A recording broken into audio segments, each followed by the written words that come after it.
মাসলা মাসের জন্য তো আছে কি আছে না মাসলা মাসের জন্য তো আছে এখন নামাজের মধ্যে যখন আমরা দাঁড়াই নামাজ পড়ার লাগে সাদাই দাঁড়াই সুযোগ তখন আমরা আমলগুলা পরে আমলগুলা দিতে দেখো মানে যে যেটা আপনি দাঁড়াই এটা মানে সুযোগ থাকতো সুযোগ কাছে রাখো আপনি ভালো থাকতে পারবেন না এরা সুযোগ বেশি মেলাইতে না এটা দেখো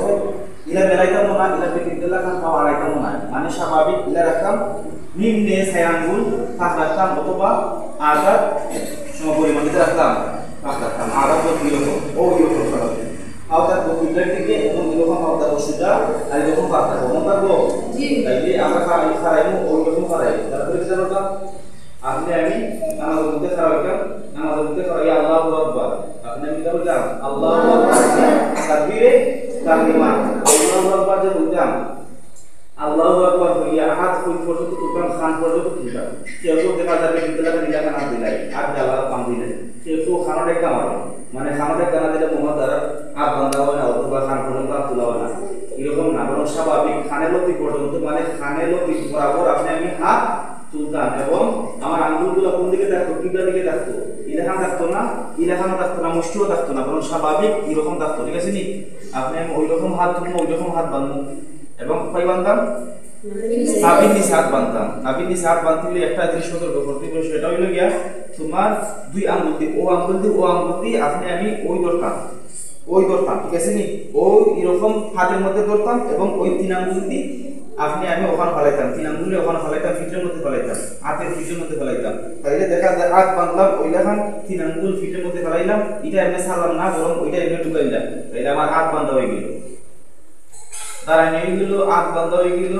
লতি পর্যন্ত হাত তুলে করতাম আপনি আমি নামাজের যে নিয়ম কানুন অথবা যেগুলা লাগবে ওগুলা কিতা করতাম আট করতাম এই সর্বপ্রথম কিতা করতাম সানা করতাম সানা করা কিতা সুন্নত এটা ওয়াজিব না ফরজ না সুন্নতে মুআক্কাদাও না এটা লাগে সুন্নাত কেউ যদি সানা করে না তাইলে তার নামাজটা কি হয়ে যাবে ওই যাব কিন্তু আপনি আমি যেহেতু নামাজ পড়তাম আল্লাহ পাক রব্বুল আলামিনের সামনে দাঁড়াই আমাদের সবগুলো তো আদায় করা লাগবে না কিতা সারাদিন ধরে নামাজ শুরু করতাম কেন সানা করিয়া আউযুবিল্লাহ পড়াও সুন্নাত বিসমিল্লাহ পড়া সুন্নাত আউযুবিল্লাহ যদি করি না বিসমিল্লাহ যদি আমি করি না তাহলে কোনো সমস্যা হইব না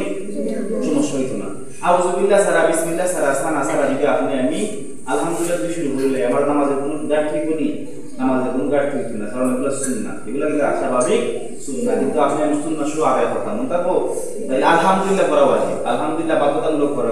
আলহামদুলিল্লাহ করতাম আমি হইতাম পরে বিসমিল্লাহ করা আবার সুন্নাত বিসমিল্লাহ পড়তাম এরপরে সূরা পড়তাম এটা ফরজ শুনিতে হইছে সূরা পড়া লাগবে তাইলে সূরা আগে কোনটা পড়তাম আগে বড় থেকে ছোট বড় বলতে একটা উদাহরণ দেই আলাম তারা যদি বড় হয় এর ছোট লিখে লীলা আর আইতাল্লাহ আগে আপনি আমি লীলা পড়তাম না পরে আলাম তারা পড়তাম না তাইলে ওই উল্টা হয়ে যায় কি যায় তাইলে বড় থেকে ছোট যাইতাম মনে রাখবো হুমাজা যদি করি ওয়াইলুল লিকুল্লি হুমাজাতিল হুমাজা যদি করি তাইলে বই কিতা করতাম ফিল করতাম মনে রাখবো এরকম স্বাভাবিক ধারাবাহিকভাবে নামাজ পড়তাম সূরা মিলানো শেষ সূরা পড়াও শেষ এরপরে আপনি আমি বলি দাও রুকুর মধ্যে যাইতাম আস্তে আস্তে সব মাসলা হইল খালকে রুকুর মাসলাটা হইল এগুলা মনে থাকবো তো জি মনে রাখবে তো জি